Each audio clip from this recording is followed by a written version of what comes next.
Hi, this is Sarit Switzer, and welcome to the It Is Taught podcast, a podcast devoted to the teachings of Rabbi Shneur Zalman of Liadi as recorded in his most famous work, the Tanya. My hope for this show is to make these teachings accessible and relatable to the average person, regardless of prior Jewish education or affiliation. The episodes follow the prescribed daily study portions and are meant to serve as practical lessons in how to live your life as your true self and develop an authentic and powerful relationship with your Creator.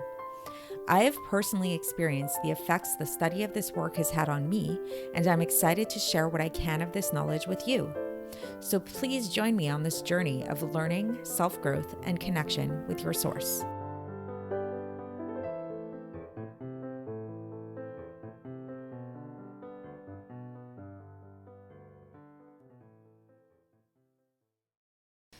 Hi, and welcome to the It Is Taught podcast. This is episode 675 for the 13th of Tishrei in a regular year. So the past few episodes, we've been really delving into these really deep Kabbalistic concepts.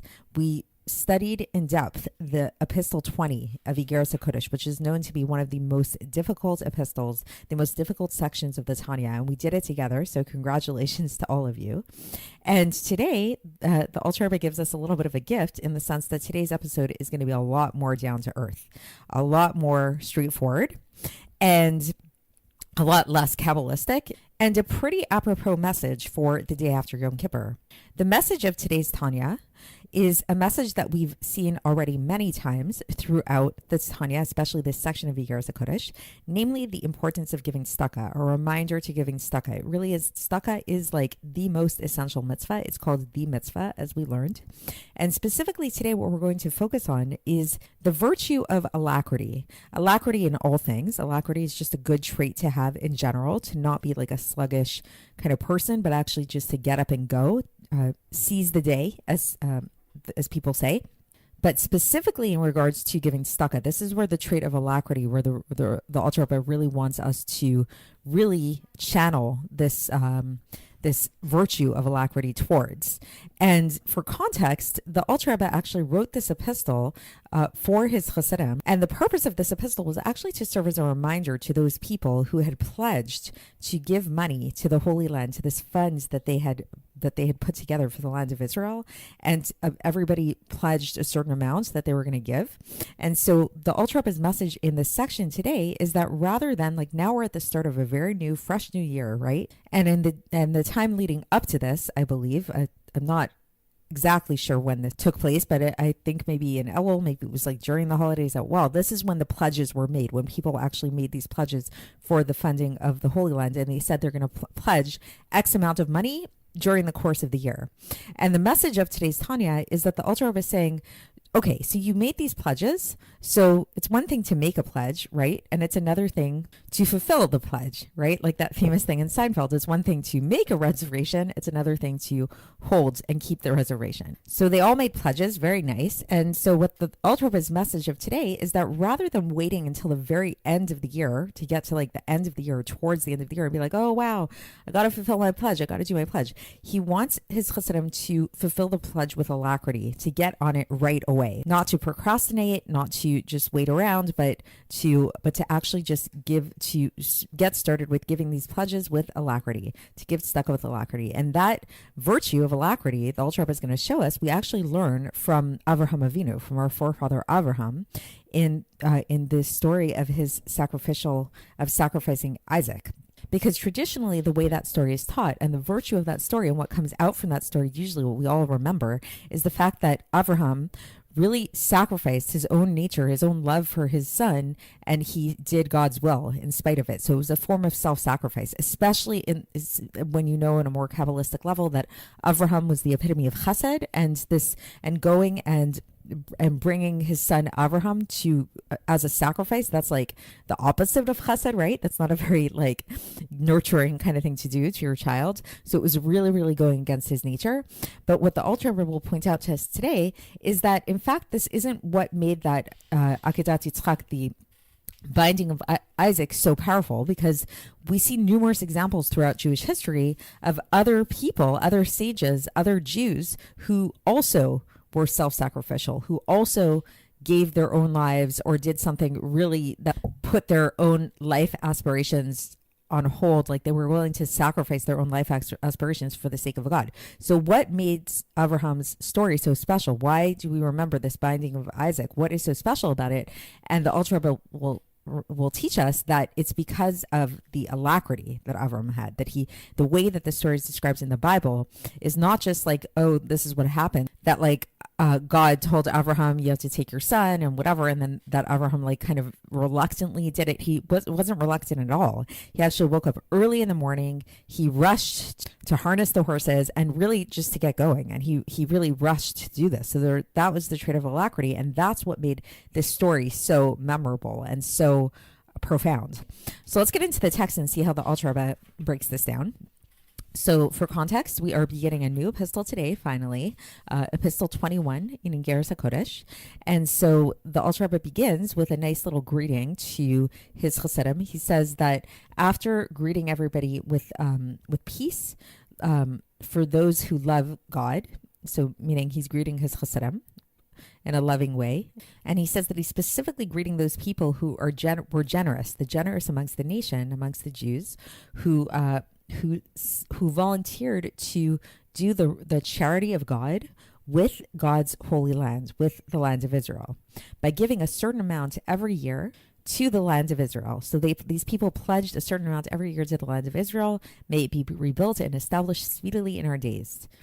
And so the Alter Rebbe says, I'm calling to these people, and he says poetically, he says, my speech should trickle onto them like dew. This is from a citation out of Dvarim, chapter 32, verse 2. In Hebrew, it's v'tizal kadal imrati, that his speech should trickle like dew, and to hasten those people who are fast, and to strengthen their hands, their weak hands, that they should give this money for the land of Israel, that they had pledged to the land of Israel every week, and at least once a month, from what they had pledged in a proportionate manner. So basically what the Alter Rebbe is saying is that, let's say a person's pledged a certain amount of money to give throughout the year, rather than giving it all at once at the very end of the year or at some point of the year, it's actually better to parcel it out and to break it down so that you're giving throughout the entire year. And he says that this applies not only to past pledges, like let's say in the past people said every year I'm going to dedicate X amount of money, but this applies to new pledges as well. So every year, let's say that year a person made a new dedication and they decided that they're going to give a certain amount to the land of Israel. That too should be divided up throughout the year and not just given as a one-time sum later on.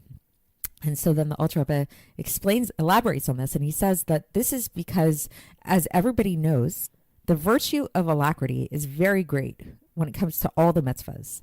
As it's taught, and it was taught by the sages, and this is found, there's two places that this is found in the Gemara, in Nazir, page 23b, and Bava Kama, page 38b, Le'olam yakdim adam ledavar mitzvah, that a person should always be early to be punctual in fulfilling a mitzvah. So it's like we shouldn't drag our feet. If there's a mitzvah to do, we should go there and we should do it right away. And then we see here he brings in the story of Abraham. So he sees we could learn this from the alacrity of Abraham Avinu of blessed memory, which stands forever for us and for our children forever and ever. Like this is a learning for us that the Akeda itself, the binding itself, was not considered to be that much of a test in relation to Abraham and in relation to the level that Abraham Avinu of blessed memory was, especially considering the fact that this was God himself who spoke to him. And he said this, he heard it directly from the mouth of God. This is from Bereshis chapter 22, verse 2, where it says, Kachna et bincha chole, so please take your son and bring him as an offering. So Avraham basically, yes, it was a very difficult thing for him to do, but he heard it directly from the mouth of God. And he knew at that point who God was, and he was on a very high level. So the Alter Rebbe is saying that considering the level that Avraham was at, and considering the fact that he heard these works directly from God, it's like, it's not that much of a test. It's a test for sure, but it's not the biggest test in the world, especially because we see that there have been many holy people throughout history who who gave over their lives for the sake of God. And God didn't even speak to them. So it's like in the sake of Avraham Avinu, God spoke to him and he said these things. We see other examples throughout history where they didn't even hear God speak to them in the same way. They weren't on the same level of proximity to God as Avraham Avinu was, at least not in a perceptible way, but yet they gave over their lives. So isn't that even greater? So what was it about Avraham Avinu that made him so great, that made this event so great? Is that Avraham Avinu did this with a great alacrity in order to demonstrate his joy and his desire to do the will of God and to give Hashem nachas, to give Hashem pleasure to his maker. And from this, we learn, this is where the sages learn this idea that every mitzvah that we do, especially the mitzvah of tzedaka, which is over and above all the other mitzvahs, need to be done with alacrity. And we know that tzedaka, why is tzedaka such a high mitzvah? I mean, we've spoken about this numerous times in other places, but we know that tzedaka actually protects a person with the fruits that it pays in this world, protecting us from all kinds of different calamities, God forbid. So as it says, there's a teaching in Mishlei chapter 10, verse 2, tzedaka tatzil mimavet, that tzedaka will save from death. So that's a very intense statement to say. Like it's like a guard, it's a shield, it's a protector giving tzedaka. And not even, okay, so when it says protect from death, like death is pretty extreme. So if it protects from death, then it for sure protects from all kinds of other much lighter suffering, that suffering much less than death. And not only this, another reason why it's good to give tzedaka every day and to give this in a way that like to do this as soon as possible, like to not be tardy in this mitzvah, is because in this world, a person is judged on a daily basis. So basically the basic idea is that like, since we're judged on a daily basis, since our lives are we live our lives day by day by day, giving tzedaka is a good thing to do on a daily basis. It's not just something that should be a one-time event. Even if you give a large sum, that large sum should be divided up and you shouldn't hesitate and you shouldn't delay the giving of it. So that's it for today. So again, much more straightforward than some of those other more Kabbalistic episodes that we've had. And the basic idea is very straightforward. After Yom Kippur, hopefully you're feeling inspired. Hopefully you had a meaningful fast, some good prayers and everything. So if you pledge to be better, especially if you pledged in the realm of giving, of donating, of giving kindness, in whatever capacity it is, don't delay in doing it and just get to it right away and maybe give a little bit of extra tzedakah today. And that's it. And we will conclude this epistle tomorrow with the second paragraph of the epistle, and I'll speak to you then. Thanks for listening to the It Is Taught podcast, hosted by Sarit Switzer. This podcast is dedicated in loving memory of my maternal grandfather, Avraham Yitzchak ben Binyamin HaKohen of blessed memory. Music by Shoshana. If you enjoyed this episode and would like to support the show, please share it with others and subscribe on YouTube, Apple iTunes, Spotify, or wherever you listen to podcasts. And make sure to leave us a 5-star review. To find out more about the It Is Taught project, including more information on my soon-to-be published book, please visit our website, itistaught.com. To catch the latest from me, follow me on Facebook, Instagram, and Twitter. Looking forward to speaking with you tomorrow, and until then, have a great day.